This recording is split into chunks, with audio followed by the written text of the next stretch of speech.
asalaamaaleykum mbokk téléspectateurs yi mbokk internautes yi dal leen ak jàmm ci seen chaîne MTV alors ku ñu wax mois d'octobre nag wax mois de sensibilisation ak li nga xamante ne moo di feebar yu bëri yi nga xamante ne moo fi am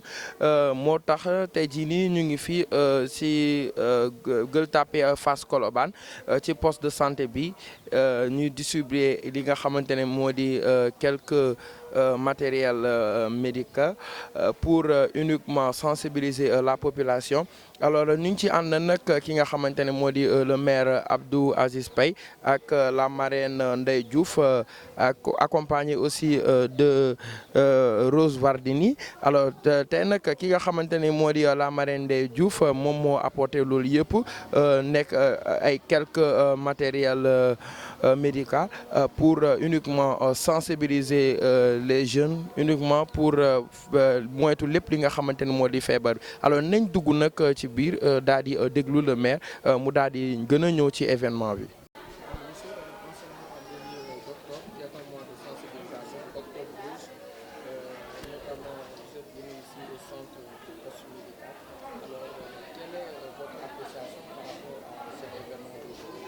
D'abord dire merci au bon Dieu qui nous a permis d'être là ce matin encore une fois de plus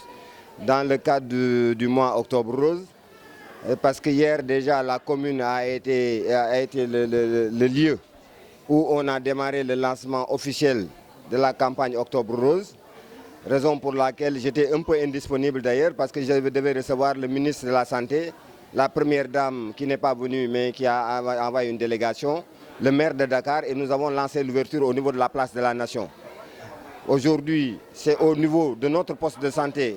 que nous continuons ces activités-là. Et je me dis satisfait de ce que j'ai trouvé sur place déjà. Parce que je crois que le médecin-chef, le l'ICP qui est là au niveau de ce poste de santé, a pris toutes les dispositions nécessaires pour que cette journée puisse se passer dans d'excellentes conditions et que les populations, jeunes, femmes, puissent être dépistées au niveau du cancer de l'utérus ou bien au niveau du cancer de sein. Donc c'est toute une satisfaction. Et je pense que nous avons mis, nous, en ce qui nous concerne, toutes les modalités pratiques nécessaires pour leur permettre d'exercer leur travail dans d'excellentes conditions. Je crois que tous ceux qui rentrent aujourd'hui dans ce poste de santé-là diront effectivement que ce poste de santé n'est plus un poste de santé, mais plutôt un centre de santé. Parce que nous n'avons rien à envier aux centres de santé qui se trouvent dans les autres zones de Dakar. Parce qu'ils ont actuellement tout le matériel nécessaire. Nous avons investi beaucoup de matériel. Parce que moi, déjà, quand j'arrivais en 2022, je n'avais trouvé qu'un bâtiment. Mais aujourd'hui, je pense que l'essentiel des appareils médicaux dont ils ont besoin, ils ont ça à disposition pour mener à bien leur travail. Et au point de vue du personnel aussi, nous ne ménageons aucun effort pour aussi donner du personnel au poste de santé pour que les gens puissent travailler dans d'excellentes conditions. Lancer un appel peut-être aux populations et leur dire tout simplement qu'une maladie c'est une maladie, quelle qu'en soit la maladie, que cela s'appelle fièvre jaune, que cela s'appelle cancer du col de l'utérus, que cela s'appelle en fait aussi cancer du sein. Il faudrait que les populations prennent conscience que quand on ne vous dépiste pas, il sera extrêmement difficile de vous guérir à un certain niveau. Donc quand ils ont la possibilité de venir au niveau de leur poste de santé, d'aller au niveau de leur centre de santé, pour pouvoir être dépistés à temps et soignés, c'est une occasion, c'est une opportunité. Il faudrait que les populations le saisissent et il faudrait que nous continuions dans la sensibilisation, nous, autorités locales, les autorités étatiques, parce que c'est une question de sécurité humaine qui se pose. Et quand on parle de sécurité humaine, on n'en peut pas en parler sans pour autant parler de bonne santé.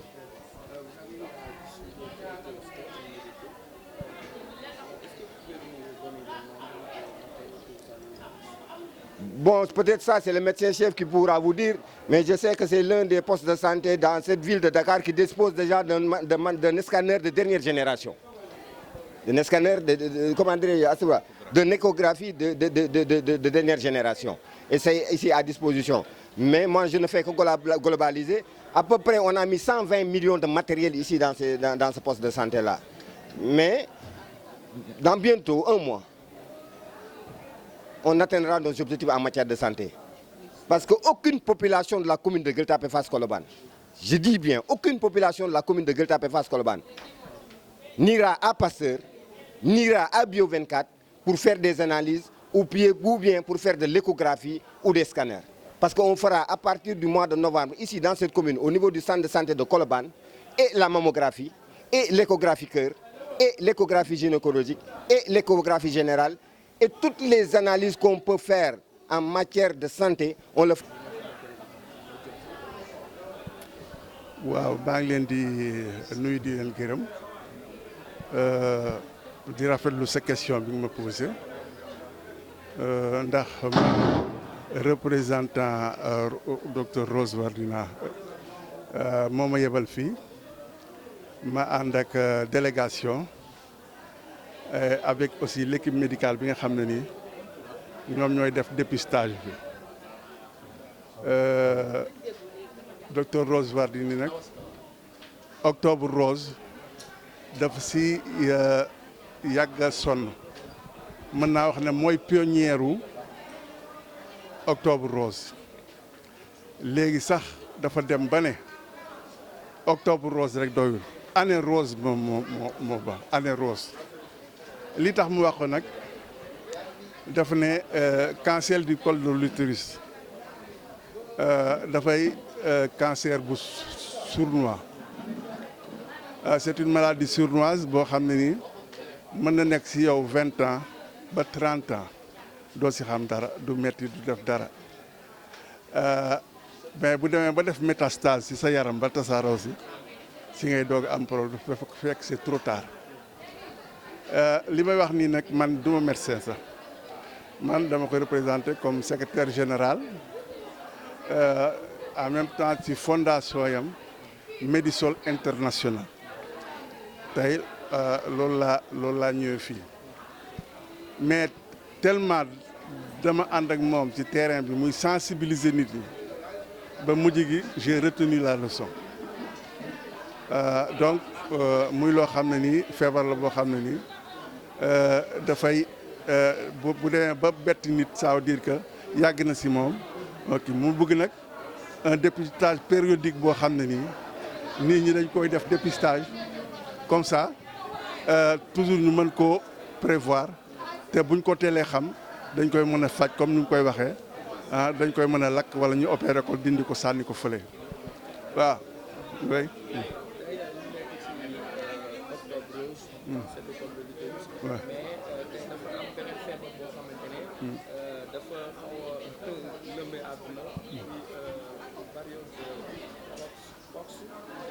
waaw.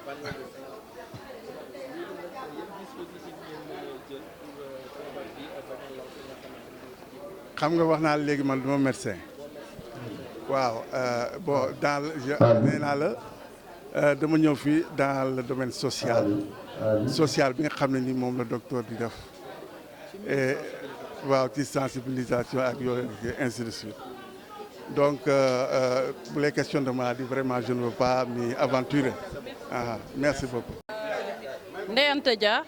présidente exécutive ONG Simat Help bu nekk à Genève donc man dañ ma invité woon ma nekk partenaire ci district bi ci poste de santé bi vraiment di rafetlu rek bés bi parce que bés bi aussi tamit dafa am importance mooy ni ma ko waxee sànq rek ci biir waxtaan bi cancer dafa nekk benn maladie bu sournoise bu nga xam ne dana yàgg comme ni ko sama naataango bi waxee dina yàgg ci yaramu doomu aadama te du ko mën xam mais dépistage bi ak vaccination yi ak frottis bi doon na lu nga xam ne moyen de prévention la bu nga xam ne am na solo lool ci doomu jàngoro bi donc loolu rek lañ ci mën a wax te xam ne di rafetlu aussi tamit di wax ne aussi fàggu moo gën faju parce que ñun Sénégal dañu am benn déni bi ñu am mooy dafa am lu ñuy metti en général